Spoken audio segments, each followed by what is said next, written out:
go to buy these parts from him, and he has it as a secret link on his website. You can't search for these parts.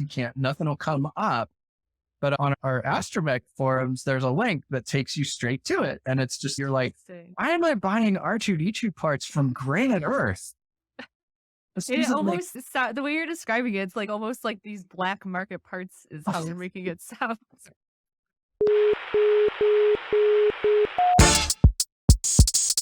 Hey everyone, welcome back to the Meet the Makers podcast. If you are a fan of Star Wars and you're on TikTok, then you've probably seen his droids from R2 to BB-8 and a bunch of other things. I am super excited to have here with me today, Matt from Wild Stallions Printing.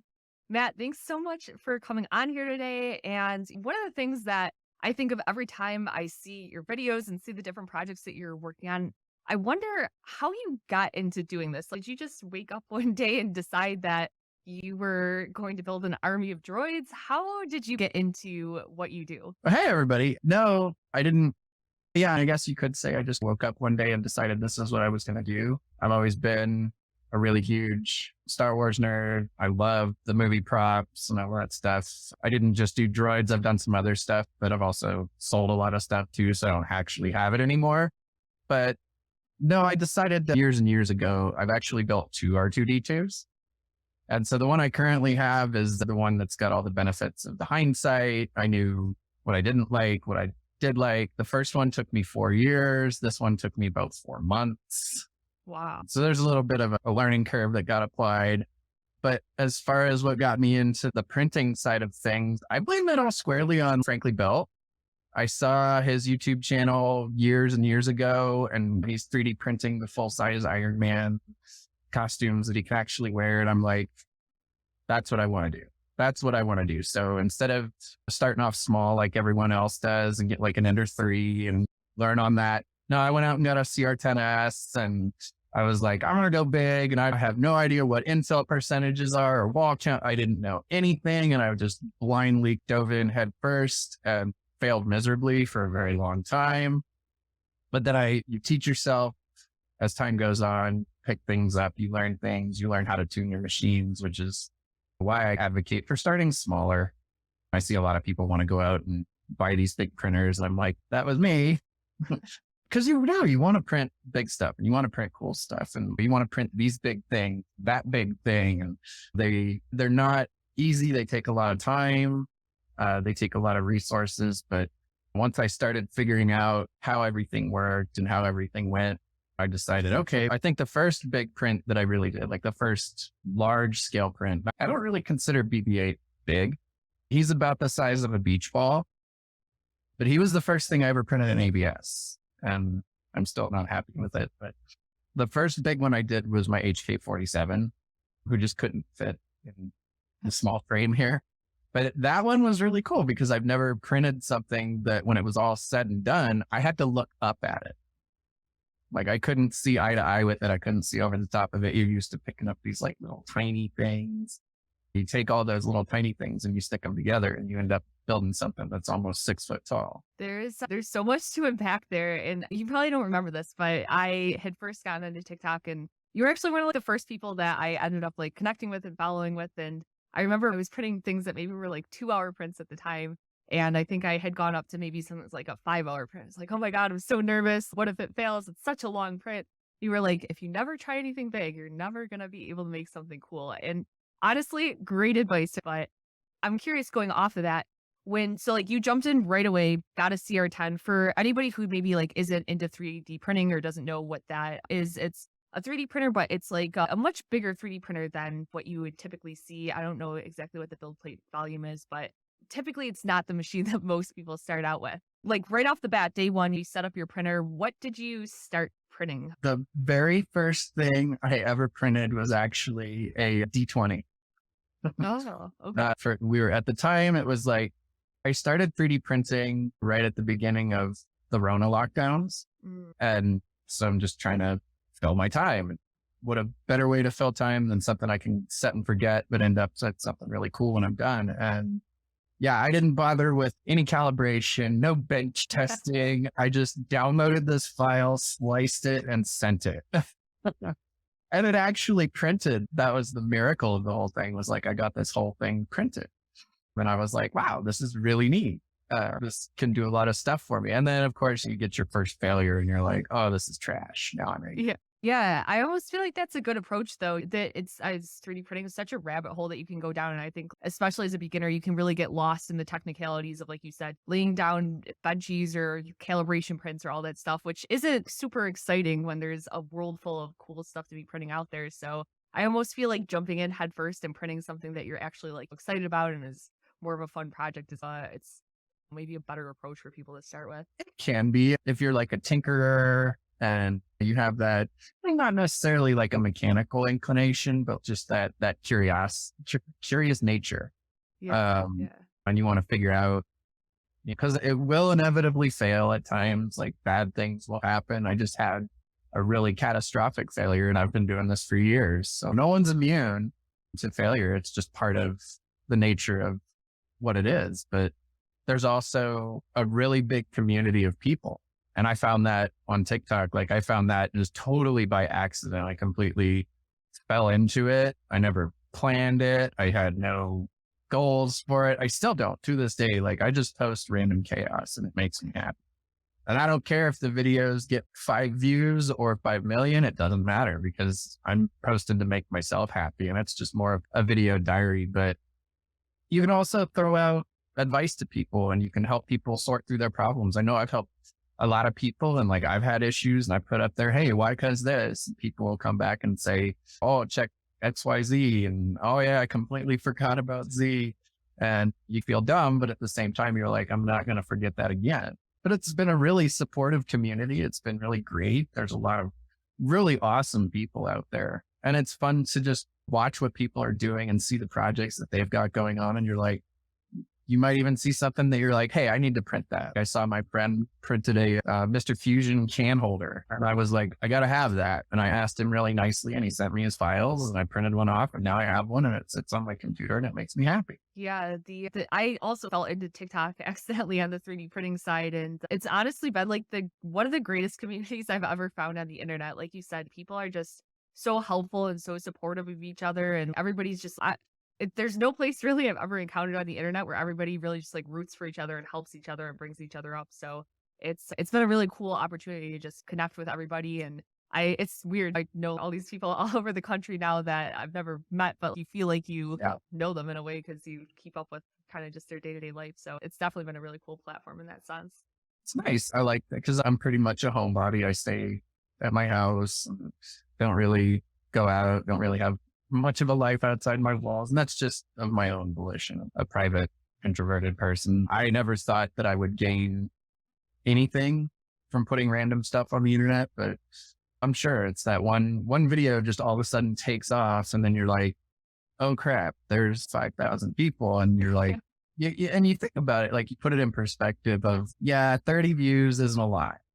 But if 30 people walked into your room and looked at what you were doing, like that would be just terrifying. So that's the perspective that I try and maintain with all that stuff. Is I know some people get really hung up and really down on themselves when they put a lot of time and effort into something and it doesn't do well. That's just the nature of the way that platform is, I think. But if something I post does well, great. If it doesn't do well, if I made one person laugh or I made one person smile for the day, then, that's pretty much mission accomplished for me. And that's what I like to do. And the community that has grown around all that has been really supportive. They're really an uplifting group of people. Like there's not a lot of people out there that are just super negative or you need to be doing this or you need to be doing that. It's like, have you tried this? Have you tried this? This is what I've done in the past. Maybe it'll work for you. And we stood up when it started kicking off, like I found a bunch of the other droid builder people and the printer people and put together a Discord server. And so we help each other out in the Discord server like all the time. And it's just nice the way that you can be in your house, isolated by yourself, but still have this entire group of people. And like you said, spread out all across the country. I've got people that I talk to all around the States. My second biggest following, weirdly enough, is Australia. Oh, weird. I haven't figured out the math on that yet, but I love all my Aussies. There's some great people, but you can get an actual worldwide kind of reach with all this stuff. And it's really cool to think about all that. Yeah, I completely agree with what you're saying on, like you said, the 30 people were in your room watching you. You'd be like, holy shit, what's happening right now? And I think the deeper that you get into TikTok, especially if you've had like content go viral, or if you've been on the platform a while and you've kind of experienced that growth, like you said, you'll have, it happens to all of us. You'll have those videos where you're just not getting that many views on it. But even still, like if you get 100 views, that's a lot of people seeing what you're doing. So yeah, I think that's a really good thing to keep it in perspective and just think about what that actually represents. But Yeah. one of the other interesting things that you had touched on is being more of like a homebody, more of an introvert. I know you and I have talked about that before too, where I'm also myself a pretty introverted person, and I love, this is like my happy place right here. For people out there who maybe want to get into putting content out there, or just being on the internet, I hear a lot of people say they're nervous to get in front of the camera, or they're nervous to put themselves out there. Was that something you had a hard time with at first, or how was that for you? Actually start putting myself on camera for quite a while, not like right away. The first video that I ever did that went crazy, and crazy's relative, right? What one person considers crazy, another person's, that did terrible. But for me, I think it was like, I posted this video that ended up getting like 30,000 some odd views, 3,000. Like I was overwhelmed. I was panicking. Yeah. There was a moment where I was like, this isn't for me. And I'm going to just go ahead and delete this silly little app that, because I don't want that. And I sat and I thought about it for a while, and I was like, if people are interested in it, I guess I can share that. And so for me, that's just the progression of it. Was like, my first video that went nuts was like, it was a 7-second video, and it was just me walking past like R2D2 parts. And that was it. I wasn't in it. It was a total mess. Like, all these parts are in various pieces of being like built and constructed and all that stuff. And I'm like, to me, this is just the junk in my garage, but people found it interesting. And so I gained a lot of people from that one little video, and then it's just gone from there. Like, in my mind, I don't think I've ever had anything go proper viral like crazy. I think I've only ever had one video get over 100,000. It depends on your definition of what crazy is. Yeah. To make the transition from being behind the camera and hiding and stuff like that, I still, to this day, like, I'm usually not in front of my camera very often, and I'm not talking in it very often. That doesn't happen a whole lot. If I am, what's been comforting to me to help has been like throwing some audio under really low volume. Just that way I've got a little bit of extra distraction from just hearing my voice. Cause listening to myself talk, it's like your sandpaper. It's just horrible. I hate hearing myself talk. I hate my voice. We all have our insecurities and stuff like that. And that's just one of mine. Is I'm not a super listening to myself. So it makes it hard when you do a talking video, and then you have to go back and edit it, and you have to listen to yourself over and over and over. But it's one of those, you almost need to challenge yourself and say, this is just something that I need to do to step out of my comfort zone a little bit. And for some people, that's not going to happen. Like my youngest daughter, she posts on TikTok every now and then, but she's never put her face up. She does these little animation things that, whatever the 14-year-olds are into now. I'm sorry, I can't keep up with them, but that's what she does. And it makes her happy, and it brings her joy, and she has a lot of fun with it. And I fully support her doing that. And she goes through these ebbs and flows that a lot of other people do, where like her views will go down, and she's, I don't want to keep doing it. And I was like, post for you. Don't post for other people. Make yourself happy. And that's the perspective that I try and keep, that I try and impart onto them. What you're comfortable with, I think, is the big takeaway. Just make yourself, make whatever you're going to do as comfortable as you can get with it. That's really good advice. And I really liked what you were saying about for your daughter, and like being happy with why you're doing it. And I think that's a big thing for people to take a step back and like, why do you want to post content? For some people, it's to promote their business. But I think if you're just doing it, for me, it's like almost a hobby, and it's a fun way to connect with people and things like that. I think it's good to have that balance. And at the end of the day, if you're like, I don't want to be on camera, or I don't want my voice to be on the video, I don't feel like there's anything wrong with that. And I agree. I think it's like really important to just keep it where you're having fun with what you're doing ultimately. Yeah. The thing that I like about it is there's really no wrong way to do it. There's just whatever way you choose that works for you. There's some accounts that I follow where All they do is just, they take audios that already exist and they do lip syncs to them. So you really never actually hear that person. And that's perfectly okay. Like they'll be in front of the camera, but it's not actually them talking. And that's what makes them happy and brings them joy. And it makes me happy because they usually pick these like really hilarious, outrageous audios. Oh my God, somebody actually said that. You go and look and you're like, oh God, like 10,000 people have used this. So that's the nice thing about it is it's not a one size fits all. You just have to find what makes you happy and just run with it. And that's my approach to life in general is find what makes you happy and just run with it. Couldn't agree more. One of the things you had talked about in there was on that first video you made, you said, I just have these parts thrown all over and maybe it wasn't like super interesting. What you make on TikTok is so drastically different from what I make, even though we're both in the space of 3D printing. Do you still look at what you do and have the perspective that like it's really interesting, or are you just so used to it at this point where you can think that it's like maybe not interesting a bit? From the insider's perspective, I think I'm a really boring person. I don't think there's anything like super interesting about me. But then you hear from the external sources where you're like, oh my God, that's the greatest thing ever. Please tell me more. And I don't know. I think it's probably like a little bit of I'm familiar with this is R2 lives in my dining room right now because it was cold in the garage and I didn't want to leave him out there with his batteries. So he's almost like not a piece of furniture, but just I'm so used to him. My kids, there's none of us bat an eye. But if someone comes over to my house, they're like, that is the coolest thing ever. Because it's not something you see every day.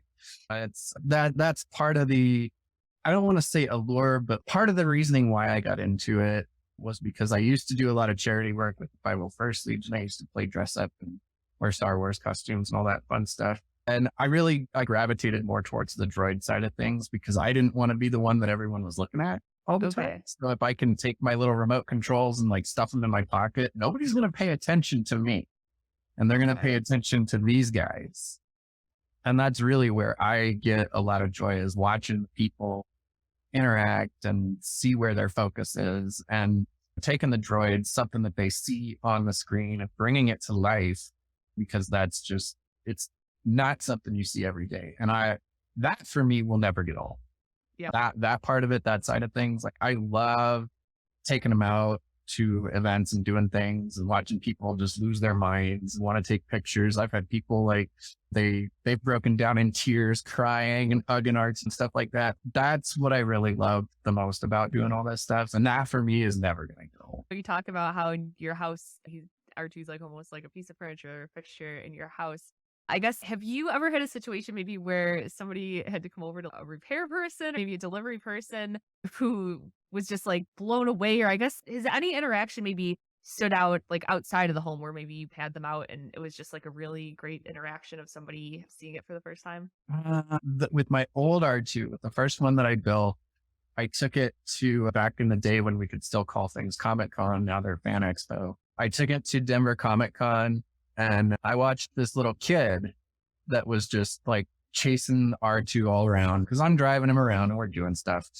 And I watched this little kid and he wanted to get close to it, but he was apprehensive. Like I could see him hanging on to his parents, poking his head around. And so I piloted it where you could tell that R2 was trying to get this kid's attention. Like R2 has noticed you. And this little kid started getting a little braver and a little braver. And he finally came out. And he had an R2D2 t-shirt on. He was definitely just smitten as a kitten with the fact that this thing, and it was bigger than him too. Like, he's about 3.5 feet tall, like he's pretty decent sized. And this kid probably couldn't have been more than 4 or 5 years old.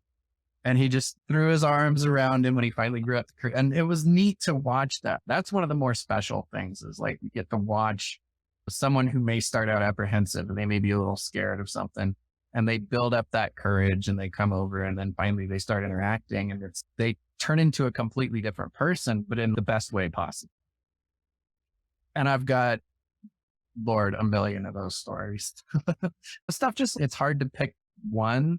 Yeah. Because we try and do a lot of charity work with the appearances and stuff. Occasionally we get casted by Lucasfilm to go do things, but I don't necessarily need to go and do those things. I like going to Children's Hospital and I like going to cancer relays, things like that. I don't necessarily need to go to the baseball games all the time or the hockey games or whatever. I've done those and they're fun. They're a blast. Don't get me wrong, but that's not my primary goal with all this. Is I like being around the kids, especially because the kids these are giant toys for the kids and they love it. And that's really why I do it, is a lot for the kids. But I've seen full on grown-ups turn into little kids and absolutely lose their minds. And that's the fun part about all of it, is getting to watch people revert back to that childlike state where you don't often see people do that. Star Wars in general, there seems to be such just like a persistent love for it of people, every age group you can find. And it's cool to hear, like you said, from every range, full grown adults to kids, just really like connecting with it and getting to have a cool moment like that. Sounds really like a fun thing to get to experience, especially when it's something that you spent hours and hours building and putting together. It's a lot of fun. It can also be hard sometimes, like the children's hospital stuff. Like I said, I love doing that, but it's also probably good that I'm usually not in the rooms when that happens, because there's usually tears that come down your face because you get to see these kids. They're just going through the worst stuff in life. Kids on cancer wards and stuff like that. These kids are they're living at this hospital, and you get to see them like as soon as you peek around the door to their room and you see them in the bed and they're maybe a little downtrodden or they're looking at a book or they're doing whatever they do, and they look up and they see R2D2 coming in and making noise, and you see them smile, and you know that it's probably been forever since that kid smiled. That always gets me like right down here in the bottom of my tiny shriveled black heart. Oh man, I love that. That's probably one of the few opportunities where they get to be kids in a way that probably doesn't happen every day. So that's really special. But I could see how that could be hard to be there too. Wow.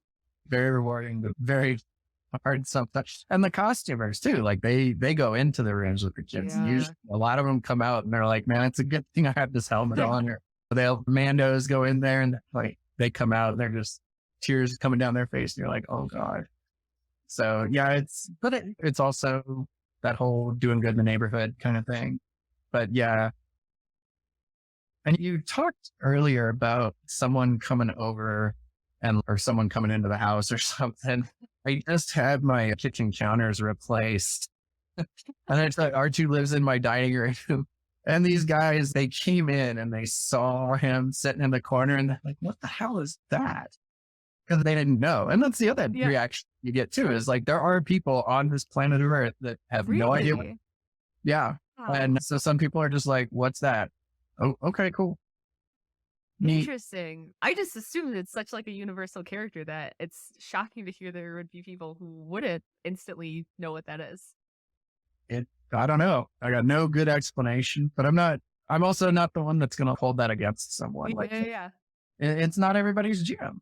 Yeah. I get it. I'm not a Harry Potter nerd. Fair. There's people that are they're super into it. My daughter's super into Harry Potter. We actually go to Harry Potter World and we go to Florida and all that stuff. And I'm just going to follow her along and wherever she wants to go.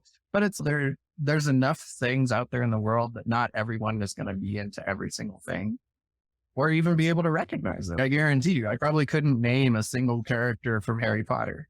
Maybe who was the big guy? Yeah, maybe Dumbledore or maybe Hagrid. Yeah. That's it. That's probably all I know. Interesting. But it's just, things can seem very ubiquitous and very ingrained in the DNA of the just pop culture in general, but not everyone's into it. And that's okay. There's different strokes for different folks. And that's why there is a wide gamut of things out there, because not everyone's into it. Not everybody's into Doctor Who, and not everybody's into Star Wars, and it doesn't have to be confined strictly to sci-fi or fantasy, like anything. He's going to be a subject matter expert on something that you're going to have absolutely no idea about. Yeah, I always think everybody's an expert in something. It's interesting to see how nerdy people can get, even if they don't consider themselves nerdy. I think everybody's nerdy about something. I think everybody geeks out on something really hard. Yeah, for sure. Now, something interesting you mentioned is that the R2 that you have, that's most of us know from TikTok, is it the first one that you had? Why did you decide to build a second one? So the times kind of roll along, and I built my first one, and I didn't actually initially build it with plans on selling it. I don't actually build anything with plans on selling it ever. And then eventually somebody comes along and says, I have a pile of money. Would you like it for this thing? And I'm like, I like money. Everything has a price, I guess you could say. Like, it just depends on how high that price is. Like, but I fell into a position where I was in need of a cash infusion, so to say. And this guy came along, and it was mostly on Facebook at that point. I think I was still back before I gave up Facebook. He lived out on the East Coast, I think near Washington, DC somewhere. And he posted jokingly, hey, how much to sell your R2? And I pasted out what I thought was a crazy number. And he was like, he messaged me, and I was like, oh, you're smart. And it was one of those, I did that because I needed the cash at the time. And then over the years, things get stable, life gets better.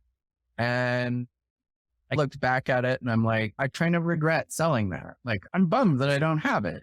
And it was a thing that I always loved. And there were things, like I said, that I would do different, that I did do different. I changed a lot of stuff about this one compared to the other one. And I said, it's not often, and especially with something like this, that we get presented with a second chance in life to go back and do it again and fix things that we weren't happy with and correct mistakes and things like that. And so I got to go into doing this with that kind of a mindset of, I already have the experience of building one of these things, which is already a rarity in and of itself, but now I get to make it better. Now I know what I didn't like from the first time. I also know what I did, and I knew what I was going to do again. Yeah, it was just one of those, I don't want to live a life of regret of not having that in my life. And like I said, I never have any plans to sell anything, but yeah, if I made a full-size font in carbonite, like frozen, hung on my wall. And another one of my friends was like, how much for Han? And I again put out like a ridiculous number. And he was like, okay. It's hard to say no. And that's the other thing too, is like building these things. Like, I know what the material costs of these things are, but I don't know how to evaluate my time. Like, I have no idea how much to charge for my time. I don't know. That's the other hard part too, is I know that in BB-8 here, I've probably got about $6,000 worth of stuff into him, but that's just the materials. Yeah. So it's always a hard thing to do. And that's why I never planned to sell these things. But yeah, go back to what you initially asked, is that I wanted to build a second one because I didn't want to not have it. Now, I imagine you probably get requests do you have people reach out to you ever, like asking you to build them one? Oh yeah. Every time I post something that even does like remotely, there'll be somebody inevitably that comes in the comments and they're like, how much? And when I tell them just what the material, I tell them that just in R2, and I stopped counting on R2. Like, I was keeping track for a little while, materials on R2. I think I stopped counting after 15,000. Okay. And that's again, not counting the labor. That's just the parts and the materials to paint it and polish and all that stuff. And as soon as I say that, they're like, that's too much. I could go get one at Disney. And I'm like, you certainly can. Yeah. Disney's very proud of theirs too, though. They want about 25,000. So it's not a wildly unreasonable number, but yeah. It always happens. And I do like, it's not always just R2 stuff. Like, I've got the pit droids printed. Those are actually for a movie car museum out here in Colorado. Okay. They have a pod racer from episode 1, and they want the little pit droids to put on display with it. And this guy reached out to me and was like, hey, you've got the files. How much to print a couple? And I was like, all I ever do is charge for materials. So here's what materials will cost for each one, and give me like $20 for my power bill or something for the print time. And he was like, I'm not going to have time to do a finish on them. I need you to finish them. And I was like, I don't know how much to charge for that. And the other thing too is, I don't know how much I can really, because I didn't design those files. Those are droid division files. And so I reached out to the guy that did design the files. And I was like, hey, I had this person ask me to make these for them. I've already paid for your files. I have one that I'm going to keep for myself because I've actually have 4 pet droids. But he wants 3. And how do I make that okay with you as the designer? Because he wants to be compensated for his work, for his design times. And he came back and said, as long as they come and buy the files from me, even if they're never going to use them, that's fine. I don't care. Okay. Just make sure that they buy the files. And I was like, I can do that. So what I'm going to actually end up doing, and it's a long, convoluted process, is I'm going to buy the files from him again and just build that into the cost for everything. But like I said, I had no idea what to charge these guys for these things because it's 3 rolls of filament to do a pet droid.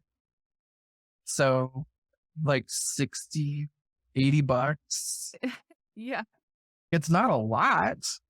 K2, I think, was like knocking on 10 rolls of filament. Okay. Wow. 10 or 11. I can't remember. I think the B1, he was like 6. Okay.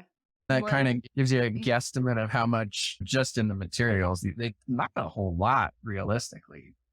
It's the time that goes into printing. And then when you get these people that are like, hey, I want you to finish it for me. Shit, I don't know how much to charge for my labor. Yeah, you're kind of in this unique position that I imagine there's probably not too many people in this market who are making these things. I don't know if you have an idea of how many people on the level of what you do, but I would imagine not a ton.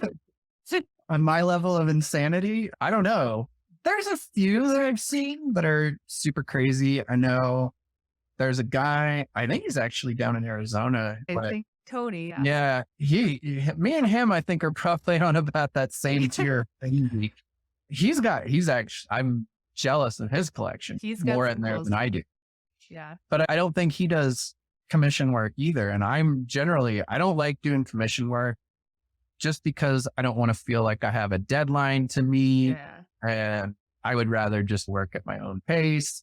So if anything, I'm definitely more comfortable if I've already got something done and printed and finished or whatever, and somebody comes along and says, hey, I want to give you a pile of money for that. That I'm more okay with than trying to come along and take on a project. And some people do thrive under that. They make a really good living doing that kind of stuff.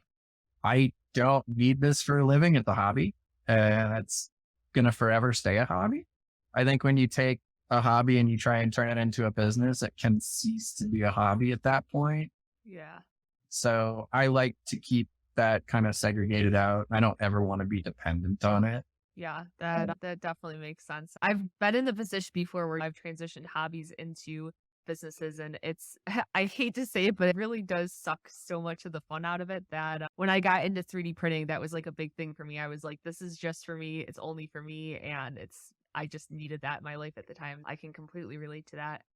Do you find yourself having any sort of emotional attachment to these things after so many hours have gone into building them? Yeah, absolutely. Every single one of them. I tell people sometimes that like R2 is my 3rd child. You get very invested in these things. And especially when you invest a significant amount of time to make them come to life and to make them the way you want. Yeah, there's definitely a big emotional attachment. And it goes back to the reasoning for why I built a second R2, because I was so emotionally attached to it that I was like, I need another one. And so I built another one because my inner child is, I want this. And I have a really hard time saying no to my inner child. Because it's just me. I live by myself with my kids, and I don't really have anybody to tell me no, which is a blessing and a curse. But yeah, no, I like the notion of being able to cater to and heal my inner child like that. For me, it's definitely going back to healing that broken inner child that didn't get the Millennium Falcon when they were a little kid and they wanted it so bad. So fine, I'll just go make my own. And then that's exactly what I did. That's been one of the best joys, I guess I could say, in being an adult and having like adult money is having that realization of, oh, I can actually just go out and buy all those things that like I always wanted. And it's, I think what I Mhm. really love about, I guess if you want to call it the nerd community or the 3D printing communities, I think a lot of people in that community really embrace just, I don't know if you want to say giving into the urge, but indulging in all those things that made you happy when you were younger and reliving that as an adult, which I think And we're champions of letting the intrusive thoughts win. absolutely, We let the absolutely. intrusive thoughts win all the time. And I have no plans to actually print and build a BB-8, but because of the group that I've found and the people on the Discord and everybody, they're like, I was like, how hard was it to do? And you start asking questions and these answers back, and you're like, I can do that. I can make that happen. And it almost becomes like a personal challenge at that point where you're like, I know I have the capability and the means to do this. I've never done it, but I'm going to challenge myself and I'm going to see what happens. And you don't always come out on top. You inevitably, things aren't going to work out, or you're going to end up with a pile of plastic that, you've printed, but you just don't have the time or the resources to actually get to finishing and stuff like that. And I think for me personally, I'm probably going to slow down on printing a little bit because I've got so many piles of plastic that need painting. I had this strategy in my mind, and it's my ADHD probably taken over, but I decided that because it's cold, it's Colorado, it gets cold here in the winter. I can't paint year round Okay. because my garage isn't heated and I don't want to die from chemicals and propane and stuff like that trying to heat it to paint. I generally don't paint in the winter out here. I won't start painting until it gets above 70 consistently. Okay. So I figured that over the winter and the colder months, I'll just print a bunch of things and I'll have all these things to paint. And now I have all these things to paint. And so I'm looking at this pile and I'm like, oh, crap. Like I've got a lot of work to do. I've got a lot of stuff to do. Who knows? I could end up putting a finish and everything on these guys and just decide I don't have the room for this Yeah. because they're not small. Chi2 is huge. I don't really have you can't see it on the camera, but his head's about 3 inches from the ceiling. I really underestimated how big he was going to be because I bought the file and it was just for it was like a head and then it had a little stand for it. I printed out Mr. Bones' head. Yeah. And I was like, that's what I'll do. And I printed it out and I was like, ooh, I want the whole thing. And so as you start printing, I think I got up to his hips. And his hips are like mid chest. Oh I was like, oh, I made a mistake. no. Was there a point with that where you like maybe not all the way done? Did you think there was a possibility of it like not fitting in your house?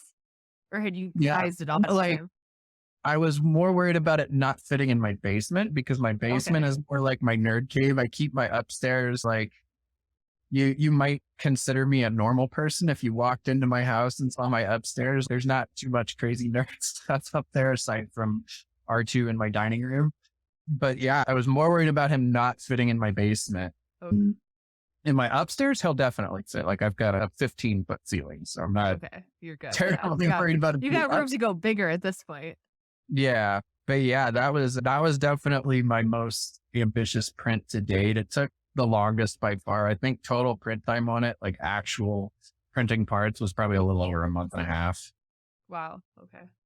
Because, just the top of his head took 2.5 days. Jeez. And that's at 5% infill. There's barely any infill to give these things just enough structure to not crumble when I'm finishing them.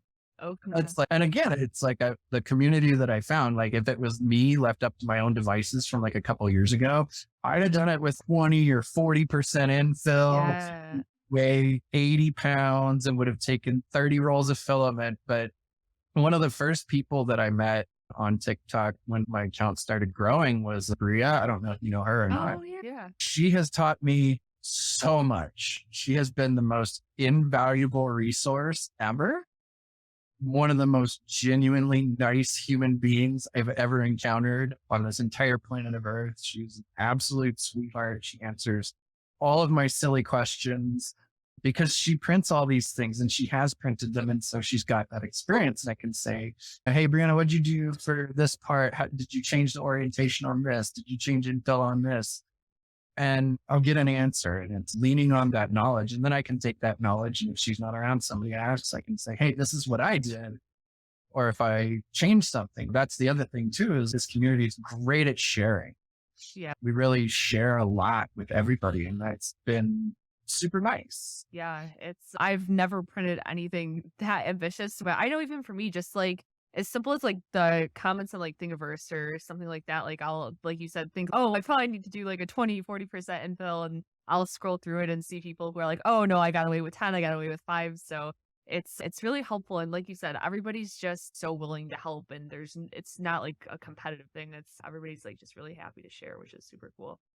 That's what I love about the whole maker sphere in general, is it bleeds over not just from 3D printing, but a lot of makers, the costumers and stuff like that. We all talk and we all bounce ideas off each other and stuff. Like, I'm good friends with several people that their whole platform is nothing but costuming and stuff like that. And they ask me questions because I used to do that. So I do have some knowledge tucked away in my information storage nugget. But yeah, it's nice because everybody shares what they know and there's some things obviously that people will keep, especially proprietary things and stuff like that. But mostly we're out here like putting stuff together out of plastic and bubble gum and duct tape. And this is what I did to make it work. And so it's a really great atmosphere that gets created around all of the Makerverse, where it's not just strictly the 3D printers, but it's the prop makers and the costumers and all these different people, and you get a lot of people from different walks of life too, because it is a hobby for most people and it's like not their day job. And you'll run into somebody whose day job is something like they're an electrician or something. And you're like, hey, I got a question about this. And so you can get an actual professional answer about. So it's really been over the last, I've probably been in the maker kind of costuming world for not maybe 10 years now, just short of 10 years, but and the internet too, bringing everybody together and having the wealth of knowledge at our fingertips has just been great. So there's some people that talk about the toxic side of it, and it can be, but I don't think there's any collection of people or grouping of people where you wouldn't run into something like that. There's inevitably going to be that happens, and that's okay. Like, it's just, I don't want to say the cost of doing business, but those people will show up and eventually they will end up finding their way out or being shown their way out. Yeah. The community does a good job of policing itself. Maybe policing is not a good idea, but just holding people accountable and saying, hey, nice, there's no reason to be a jerk about this. So it's been good to find that it's mostly been really supportive. Yeah, no, I have a very similar experience. Now, before we hopped on today, I was scrolling back in time through all of your different like older videos, and I actually had come across one of you like showing like your costuming that you used to do. And once again, holy shit, it was like professional grade level. It was like a photo montage, and you had a whole bunch of them that you did. Oh. I don't know what I'm talking about, but yeah, I think it was like a May the 4th one I did last year. Yeah. Yeah, I used to do my whole repertoire. I started off with a stormtrooper. That's what got me into everything. That's what really kickstarted this whole obsession. Was I saw some stormtroopers, I think at the St. Patrick's Day parade here in Denver, and I was like, that's something I want to do. And so then you start looking out on the internet and you find these people. That's how I found the 501st, the costuming group. And you connect with those people and they get you pointed in the right direction. You're like, hey, I want to build a stormtrooper costume. What do I need to do? And they're like, here, go to this website and look at all this stuff. And now do your research and then come back once you've done your research with more questions. And you do. And yeah, I started out with a stormtrooper, and that was a lot of fun because you get to be silly and goofy, but you're still the bad guy, right? And then I got super ambitious and decided that I want to be Darth Vader. I am not Darth Vader height. I'm a very small person. Not small. I don't know. Is 5'9" small? I think that's like exactly average if you look at statistics. So I'm not 6'7", Okay. So I wasn't a very imposing Darth Vader. Like when people are looking down, it's a little less imposing. But I helped put together a really just magnificent looking costume. It's just for me, I was never really happy because I didn't have the stature and stuff like that. And so I ended up selling that one. And I always loved Darth Maul.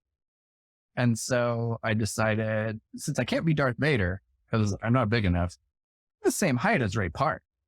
So I can be Darth Maul. And so I set out on a mission to go and make the most accurate Darth Maul costume that I could, to the point of where I bought robes from a guy in New Zealand that was making it with the material that they used on set.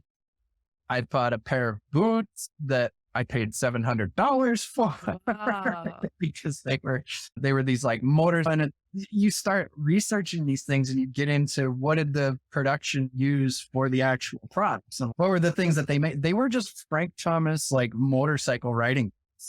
Okay. But it was like after the film release, like they discontinued those boots and they don't make them anymore. And I don't know if that was like done purposely. I doubt it. If we're talking about 1999.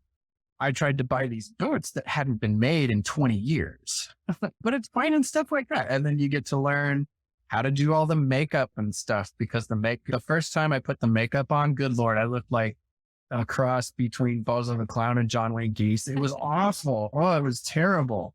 Like I looked like I had just done it. It was terrible and I hated it. And I was like, this is going to suck forever. This is going to be so hard. But my YouTube feed turned into all these like makeup tip girls for quite a while. And it was like, are you okay?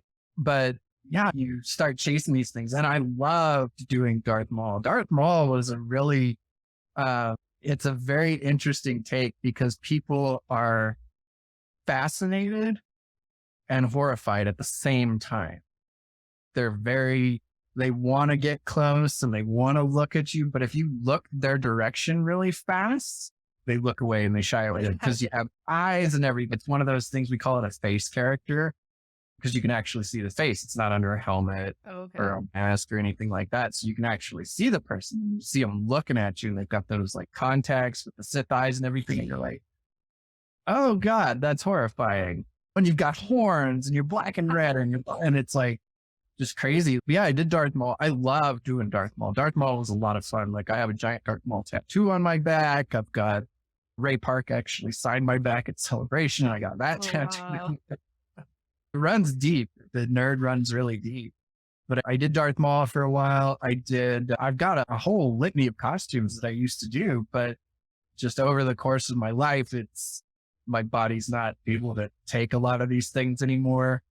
And especially like the hard armor costumes, like the Mandalorians and Stormtroopers, like stuff where I can't sit down at all for a long period of time. That's just, no, I'm a little too old. I'm a little too broken for that anymore. So I ended up selling off a lot of those. I had the last costume that I made that I sold off was I did a Chewbacca.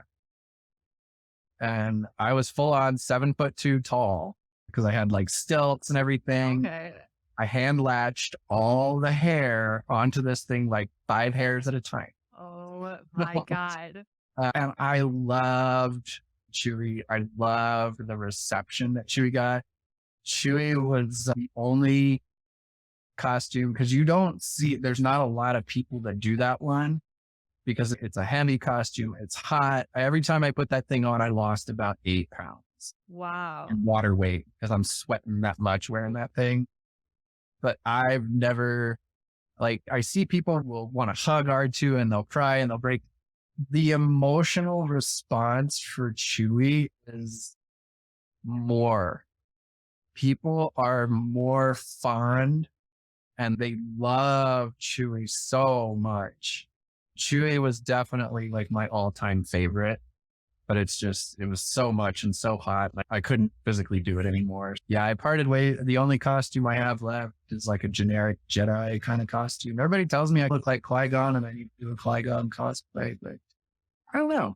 I've never done cosplay before. So there's so many things that you mentioned along the way that never even crossed my mind, like the weight of it, not being able to sit down in certain things. And it totally makes sense now. But everybody needs to go to that video, like scroll back in time, find that video and see the Chewie costume because like I said, it looked studio quality. Like it was just so well done. And I don't know, maybe that's another thing that like you were saying, people would get so emotional and it was just like such a great thing for them to see. I can't imagine there's too many versions of that out there that were as well done as that one had looked. Yeah, really. It was not something I was expecting. Like I said, when I was scrolling through yesterday and saw that, I was like, wow, this is like a whole other realm of like things that you like very talented at.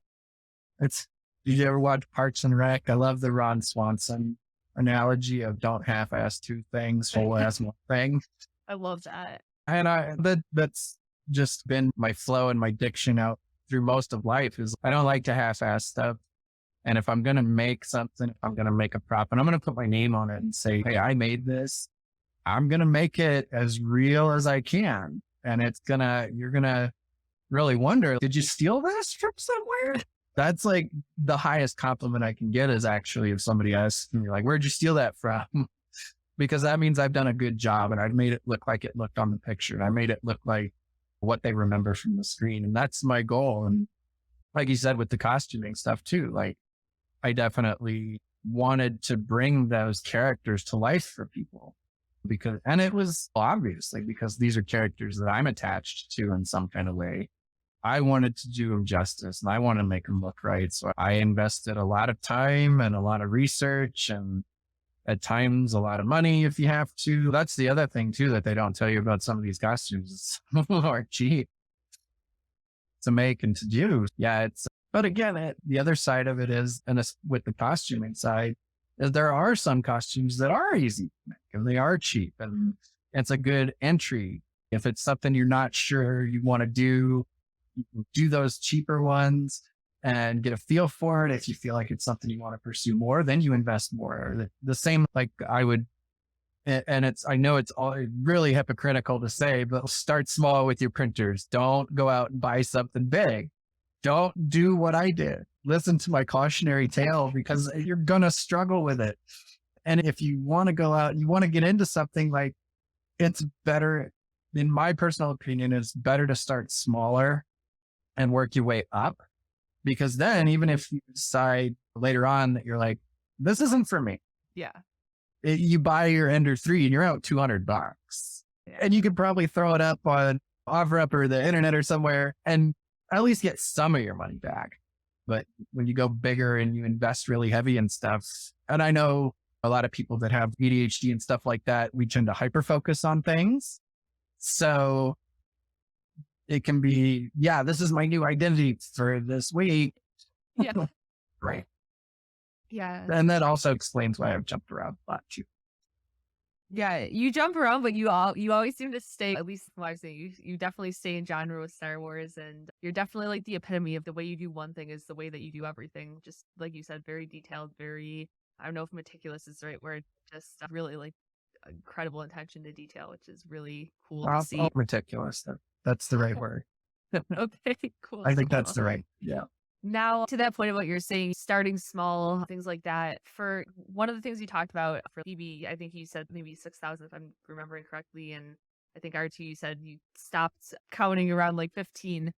For, I think a lot of people, that might be something that like maybe at least right now for them isn't super attainable. They really want to do an R2 or they really want to get into droids.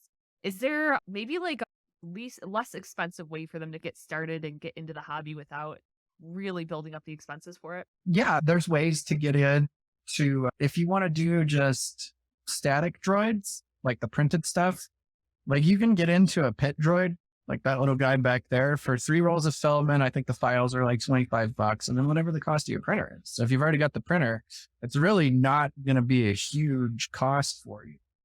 There, as far as like the astromech side of things, like R2s and BB-8s and all those things, you can fully 3D print R2 or an astromech in general. There are several people that are on TikTok. And I know Tony, we talked about him. All of his droids are 3D printed. All of them. Oh, interesting. Every single one of them. So you can fully 3D print those droids. Now, is your droid going to look like Tony's?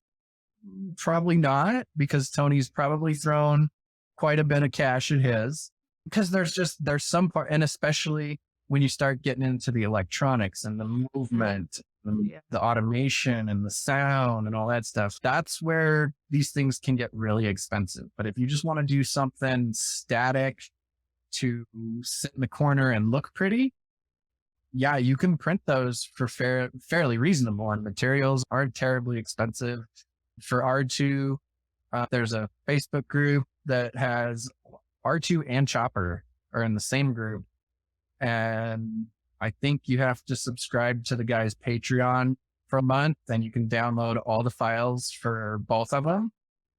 They're relatively low cost to get all the files and stuff. If you want any updates or anything from them, like, you need to stay subscribed to the Patreon. But if you just want to grab the files and go, yeah, you can definitely get into these things at a lower cost. But a lot of people, when they look at stuff like R2, they're like, oh, does he move? Does he make noise? And that's where a lot of the cost of these things comes in. Now, mine's a little different because, like I said, I had that hindsight of knowing what I wanted to do different. And I keep telling all the folks in the Discord server, because a couple of the guys that have printed droids, they busted some parts on their feet and stuff like that. And I was like, my hindsight advice to myself was invest heavy in your feet, because they're the closest to the ground. If it's going to be moving around, you're going to be bumping into stuff. And like my foot shells are all steel. They're like welded steel. I think the feet just by themselves weigh about 40 pounds. Wow. And then the motors and stuff in there, they're like all welded steel, and it's got a full on drivetrain chassis underneath it. But I knew from my previous experience, because I made my own foot shells out of styrene. And I knew that I was always just like terrified that I was going to break those foot shells. So I'm like, I'm going to go back. And when I do this again, I'm not doing that. I'm going to go ahead and spend the money, and I'm going to invest in these good foot shells. Could I have 3D printed foot shells? Absolutely.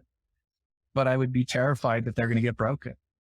So yeah, you can cut costs on a lot of these things. You don't have to spend $3,000 on your feet.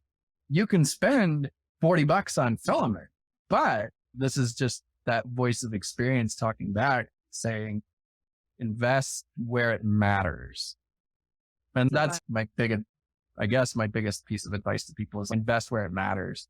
And if you want to know where to invest, talk to someone that's built them. There's a whole website that's been up for years, probably a couple of decades at this point. It's ancient, but the Astromech Builder site is a literal plethora of knowledge. The problem is that it's like drinking from a fire hose, and you don't really know where to start. It's a lot of information, and sometimes it's just a matter of sitting down and perusing for a couple hours and figuring out where you can save money and what can be cheaper, stuff like that. But yeah, when you start making them move and making them remote control, that's when they get expensive. Yeah, I'm glad you mentioned the feet portion, because that was one of the videos I actually caught when I was going back. And what I thought was funny about that video is you had this huge box in front of you, and you're like, I bet you guys know what's inside this box. I was like, I have no idea what's inside the box, so I need to know. And you pulled the feet out. I was curious, like, did you have to like reach out to somebody who does like metalworking to have those custom made, or is there like somebody who that's their line of work and they make these for people who make these models? How did you get those? So those came from the Astromech forum. There's a section on there where people will do parts runs, is what they call them. And so like and it's usually like some guy has either access to a CNC machine, or he runs one for work or something like that, and he can get time on the weekends to go in and cut these things out. Generally, it's not like their primary job. Like the guy that did my foot shells, I don't know what he does professionally. I have no idea, actually. But I just know that he's doing these foot shell runs pretty regularly. I think I had to wait about 3 months to get them. Okay. It's like you sign up and you're like, hey, I'm ready to buy this part. And he's like, okay, I'll put you on the list. Okay. And you look at the list and you're like, oh shit, there's a pile of people in front of me. I guess I'll wait. And so I waited for the foot shells for quite a while. But like the dome is all aluminum, right? It's like a two-piece dome. The guy that makes those domes has a hydroforming machine. So that's how he makes them. They're like It's not spun aluminum. It's actually pressed aluminum, Okay. but he runs a granite business. Oh, interesting. Yeah. So how he got access, and you go to buy these parts from him, and he has it as a secret link on his website. You can't search for these parts. You can't, nothing will come up. But on our Astromech forums, there's a link that takes you straight to it. And it's just, you're like, Interesting. why am I buying R2D2 parts from granite Earth? This It doesn't make almost the way you're describing it, it's like almost like these black market parts is how you're making it sound. I guess it could be that, but it's all like publicly trans. And they're, Yeah. the one thing I do like about the Astromech boards is they operate the same way that I do. They don't take money from people until parts are ready to go, Okay. which is nice. They have what they call the Builders Council. So if somebody wants to offer parts, you have to go through and get approved by this Builders Okay. Council, which is, it's a really great system of checks and balances that they built just over the years, over years and years of experience with all this stuff. But they've also got 3D printing files up on the website freely available. And the same with the BB-8 Builders Club. All these files for BB-8 were 100% free.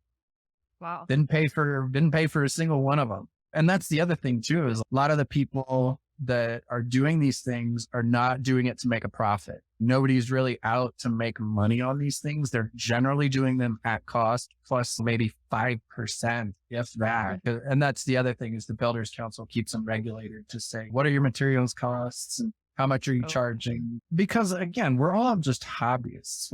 Nobody's trying to make a living doing these things. There are people that do that and they get found really quick and they get shuffled away because they're trying to take advantage of the system.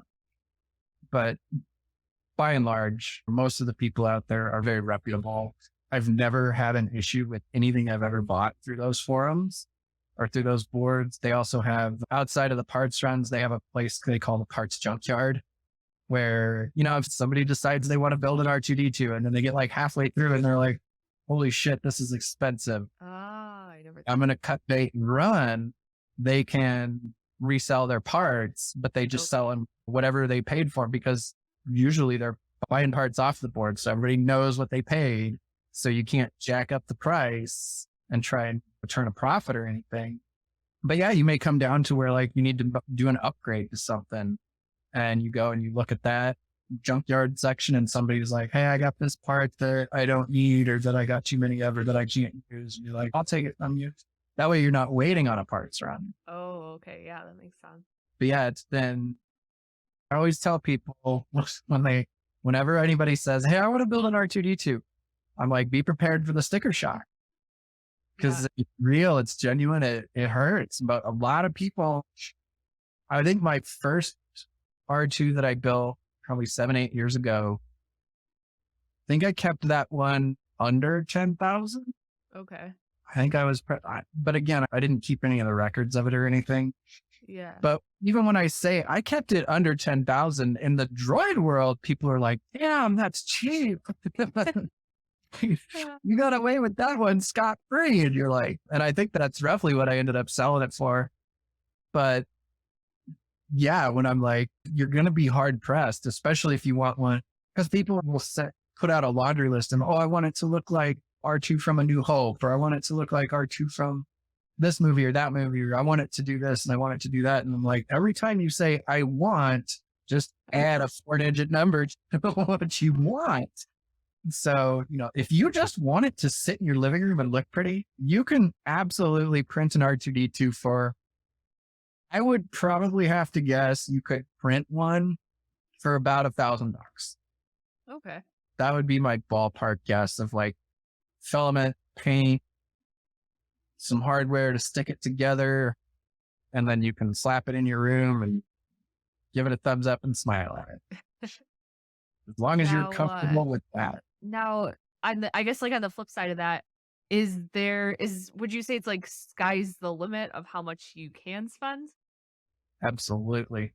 There are guys and gals. That's the other nice part too, is that like everybody gets to play. But there's folks out there that I've seen that just they'll have a completely aluminum droid. Like every part is machined aluminum. And you could spend on an all aluminum droid, if I had to like ballpark guess, you're probably looking at about 40,000. That would be my guess. So even my 15,000 one is still relatively cheap in the grand scheme of things. Because you look at it this way, like you spend just on the dome, that's probably, I think, 900 or 1,000. I can't remember. The feet are another 4,000. Throw the motors in there. Those are like 2,000. So now you're just to get your dome and your feet and your motors, you're up at $8,000 already. Yeah. You haven't even bought a frame. You haven't bought skins. You haven't bought the legs. So I went the cheaper route. My frame is wood. My legs are wood. I 3D printed as many of the little bits and bobs that go, the Greeblies. I love that word. That's a fun word. But all the little Greebly bits that you put on there, the things that, you know, in the studio world, they're just stuff that they stick on to things. Okay. And it looks cool on camera, but it could be like one of my favorite Greeblies ever was on Boba Fett, on the original Boba Fett from Empire Strikes Back, I think. On his leg, he's got, they call them shin tools. And you never really see them on screen, but the obsessive nerds went and found them because they had to. And it turns out they were like dental tools. They were like dental picks and stuff like that. So, and on the Han Solo and Carbonite, like those little side panels that you see, those are actually the dash out of an old Volvo flipped around backwards. Oh, no way. So, I mean, you can go down these really deep rabbit holes of what all these different found parts are, but yeah, as far as found parts on R2, the hollow projectors were the air nozzles from an airplane. Oh, like the old overhead vents. Yeah. He's got coin slots like you would see on an old video game, like an old arcade game thing. Yeah. We actually call them the coin slots because that's what they are and what they look like. But yeah, tons of these found parts. The nice part is that you can 3D print a lot of these parts. That cuts down on a lot of the costs. If I were to get those in aluminum, I think just those little coin slots, I'm talking about a part that's like maybe 6 inches long, is going to cost me $200. Wow. Okay. But I can 3D print it for like $1. A couple dollars. Film it. Yeah. And then sand it and paint it, and no one will ever know if you do a good enough finished job. That's the other skill that I've gotten to learn too over time, is like how to do paint work, finish work, and body work. And for a while, my YouTube feed turned into nothing but like car painting videos because I'm trying to learn how to do body work and I need to know how to do filler and stuff like that. So it's like YouTube's been immensely helpful. And again, the whole reason I got into all this was because of Frankly Built on YouTube. I found his videos and I'm like, that's what I want to do. So YouTube is an invaluable resource for a lot of this stuff and a lot of the stuff that we do on a day-to-day basis. And if you're not using YouTube to search for these things, like I said, find a community that you can latch onto. These people are super helpful. I haven't met anybody that's just absolutely, no, I'm not helping you. Now I figured it out. So it's been a really great overall experience. The other funny thing you had mentioned was like your makeup tutorials on YouTube, but your YouTube algorithm at this point has to be like, doesn't know what to serve you at this point in terms of recommendations. I like to think that both my YouTube algorithm and my Amazon algorithm just have no idea what the hell I'm doing, because one day I'm ordering something from Amazon. Like I just redid my kitchen and everything. So now I'm ordering a bunch of kitchen stuff. And then the next day I'm like Star Wars collectibles, or I need a blanket shaped like a burrito. I really want that algorithm to have absolutely no way to sell me anything. Yeah, they're just a lost cause at this point. YouTube's the same way. And I feel like sometimes my TikTok algorithm gets that way too, or what do you want to see? You don't interact with anything, or you interact with the most random shit. No, same, honestly. I know we're running up on time, so I'll leave this at the last thing here. But if we just fast forward 20 years into the future, what kind of projects do you think you might work on? Is there anything that like in the back of your mind, you're like, I really want to try this or I really want to do this? And do you think your house just becomes overrun with droids? Yeah, I'm fairly certain my house will definitely be overrun with droids. The day like one of my kids moves out in 15, 20 years, whenever that happens, I'm not holding my breath on it. But like I get to turn that bedroom into, this is where all the droids live. I don't know. I've got a real soft spot outside of Star Wars. My next great love is Futurama. Oh, yeah. And I would very much love to find a good full life-size bender. Oh, yes. That would be so I cool. would love to print a full-size bender and finish it and throw a bunch of audio stuff into it and have it be like, you're not going to make it move, obviously, but you can find ways to make things interactive still. Like with K2, I want to do stuff with him. I need to get his lights lit up and I want to grab some of the audio files from and stuff like that. Congratulations, you're being rescued. Please don't resist. Yeah, I hope I'm still doing this kind of stuff. I hope I'm still out here helping people. I love doing that. I really try. And when people take the time to reach out to me and talk to me through TikTok or through YouTube or whatever, like I really try and take the time to respond to them thoughtfully because they took the time to say something to me. Now, if you just post a smiley emoji, you're just going to get a, yes, I've seen your comment. But if you ask me a question, you're like, hey, I'm running into this, or what do you use for this? I'm going to do what I can to try and keep that kind of interaction going because that's the way that the whole community grows, is because you never know what kind of random act of kindness you're going to visit on somebody that just ends up blowing up. When I very first started getting into printing, I remember seeing Frank's videos of his Iron Man costume. And I'm like trying to print this Iron Man mask. And I'm just having all kinds of problems with it. And I took like an arbitrary shot in the dark and I like messaged him on Instagram because he was growing at that point. I mean, he was still living in the UK. He wasn't back in the States yet. And I randomly messaged him and he like started this whole dialogue back and forth. And this is a dude that I like really look up to. I'm like feeling like I'm talking to my idol at this point. You get a little starstruck and stuff like that. But it's nice to know that you can do that for somebody. I've been on the receiving end of it where you never know who's looking up to you and who's, I want to do what you do. And you're just like, this is my R2. He gathers dust in the corner. And so I try and treat everybody with that mindset of, I want to treat you like you have my totally undivided attention because at that time you do.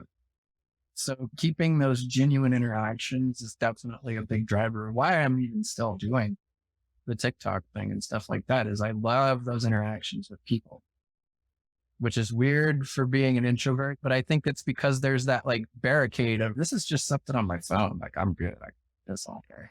Yeah, I'm like a broken record over here, but the community is really cool in the sense that even those people who they have 100,000, a million followers, like you still get to interact with them. And I feel like they're really receptive to helping. And it's like you said, it's almost like you get that starstruck feeling like, I can't believe this person's responding. I can't believe I'm talking to this person right now. And honestly, even just in doing this podcast for the last couple of weeks, it's like the people who I've had, yourself included, it's so wild to me to get to sit down and have conversations with people like yourself.